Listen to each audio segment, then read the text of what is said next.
Bonjour à tous et à toutes. Merci Michel pour cette introduction et cette invitation. Je vais commencer par un petit exercice. Si on peut créer un peu d'interactivité ce matin, est-ce que vous pouvez juste lever la main si vous avez donné... Ah, attendez.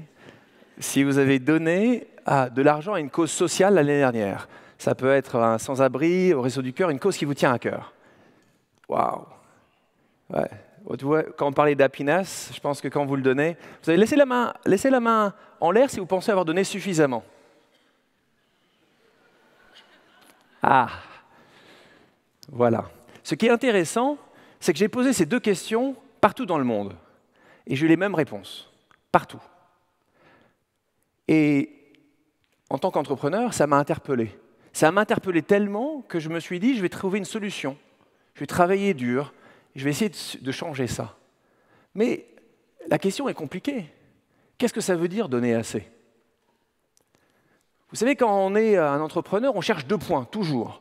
Un point A, où les gens sont, et un point B, où les gens veulent aller. Quand le point A et le point B sont très éloignés, la plupart du temps, vous avez une vraie demande et vous avez un business à créer. Dans le cas présent, le point A, on l'a défini, les gens donnent. Et le point B, je pense qu'on l'a aussi bien défini ensemble, on aimerait tous faire plus ou mieux. C'est ce que nous appelons le manque à donner. Des sommes considérables. Alors qu'est-ce qu'on fait d'une manière très pratique? Nous développons des solutions pour que le don soit simple.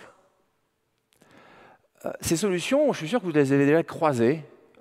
Présenter quelques-unes. Je crois que c'est d'actualité, le football en ce moment.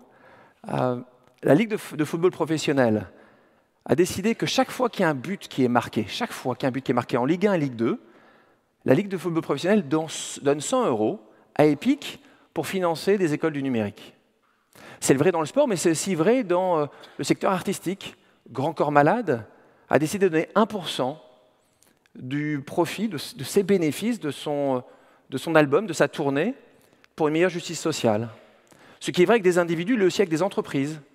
Prenons l'exemple de ce grand groupe de luxe français qui a décidé de mettre en place l'arrondi sur le salaire. Alors l'arrondi sur le salaire, vous le connaissez peut-être, c'est l'option que donnent les entreprises à leurs employés de donner ce qu'ils veulent sur leur feuille de salaire, commençant après la virgule. L'entreprise abonde évidemment. Ce qui est intéressant dans le cas présent, c'est les résultats. Après une année de mise en place, vous avez 28% des salariés qui le font. C'est intéressant parce que si on était tous exposés à cet arrondi sur le salaire, qu'est-ce que ça donnerait? En France, nous avons 26 millions d'actifs.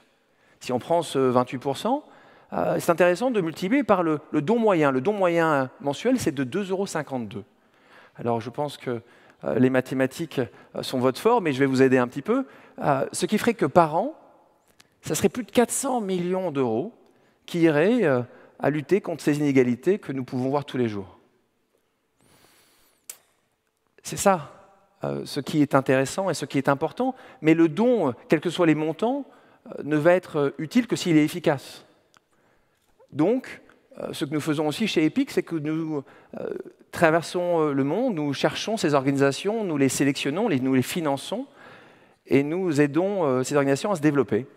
C'est aussi le cas en France. En France, nous aidons 4 organisations absolument exceptionnelles, Simplon, Sport dans la ville, Singa et Agir pour l'école. Mais qu'est-ce qu'on va pouvoir faire avec cet argent-là? Quelques exemples. Avec 5 000 €, on a permis à Sylvain d'être formé au métier du numérique et ainsi de trouver un métier. Sofiade, au Cambodge, a pu, grâce à 100 €, aller à l'école. Si on prend le cas de Jomo, c'est 40 centimes d'euros.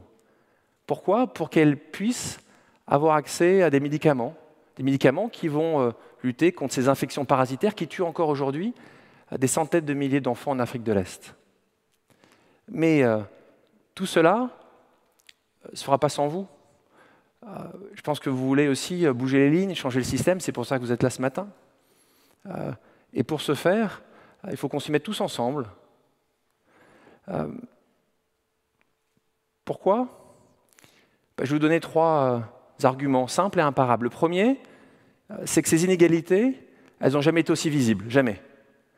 Vous avez 1 milliard d'individus, 1 milliard, qui vit avec moins d'1 $ par jour.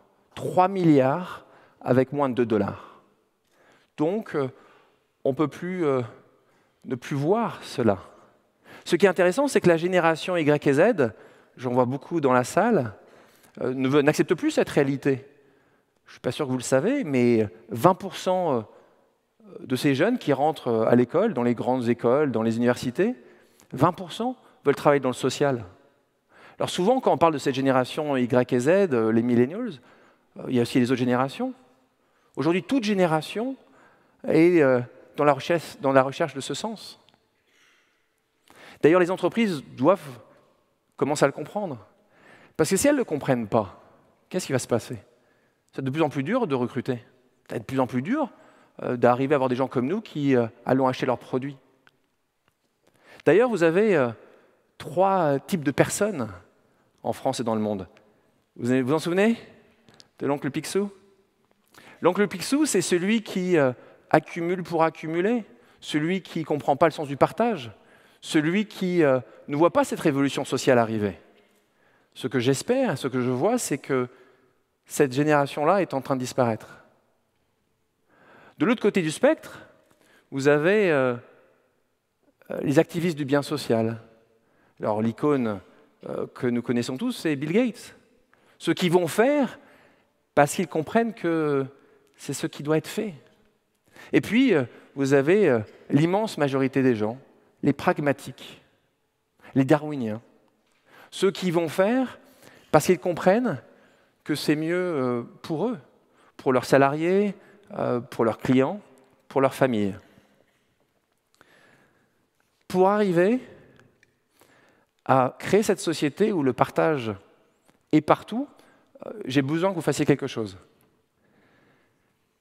J'ai besoin que demain, ou lundi, quand vous retournerez au travail, que vous puissiez aller voir votre responsable des ressources humaines, votre directeur, votre manager, et que vous lui demandiez de mettre en place l'arrondi sur le salaire. Que ce week-end, quand vous irez dans votre restaurant préféré, dans votre bar préféré, allez voir le restaurateur et allez lui demander, ou en tout cas lui suggérer, qu'il puisse mettre l'arrondi sur la facture. Que quand vous parlez avec vos copains entrepreneurs, évoquez la possibilité de partager un pourcentage de leurs actions pour une meilleure protection, pour une meilleure justice sociale. Pour faire que le partage soit partout, il faut que le don soit partout. Vous savez, c'est un peu comme quand je parle avec mes enfants et que je leur dis « Vous savez, il y a 20 ans de ça, le smartphone n'existait pas. » Ils me regardent et me disent « T'es pas sérieux, papa ?» C'était inimaginable pour eux.